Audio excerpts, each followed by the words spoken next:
Hello বন্ধুরা, দেখতে পাচ্ছ ক্লাস 10-এর আবারও জীবনবিজ্ঞান শূন্যস্থানের সাজেশান নিয়ে চলে এলাম তোমাদের প্রথম ইউনিটের জন্য। এটা হচ্ছে জীবনবিজ্ঞানের 1.1 প্রথম লেসনের 1.1। এখান থেকে শূন্যস্থান যেগুলো ইম্পর্টেন্ট আছে সেটা হচ্ছে এই ন্যাস্টিক চলন বাহিত উদ্দীপকে ড্যাশ দ্বারা প্রভাবিত বা নিয়ন্ত্রিত হয়। এটা কিন্তু ভেরি ভেরি ভেরি ইম্পর্টেন্ট। 1.2-তে চলে যাচ্ছি আমরা শূন্যস্থানে। ড্যাশ হরমোনের প্রভাবে বংশগতভাবে খর্ব উদ্ভিদদের পূর্ব মধ্য দৈর্ঘ্য বৃদ্ধি পায়। এটা কিন্তু ইম্পর্টেন্ট। নারকেলের তরল সর্ষে বা ডাবের জলে ড্যাশ হরমোন পাওয়া যায়।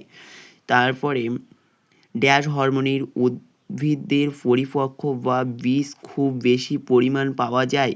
এগুলো কিন্তু ইম্পর্টেন্ট প্রশ্ন। 1.3-তে চলে যাচ্ছি আমরা।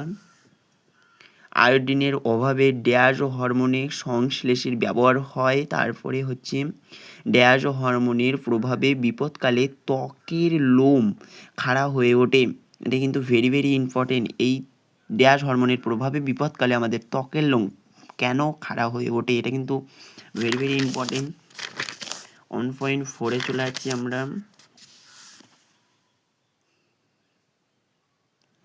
মানব মস্তিষ্কে তিন স্তর বিশিষ্ট বা ত্রিস্তরীয় ঝিল্লি আবরণীকে একত্রে ড্যাশ বলে।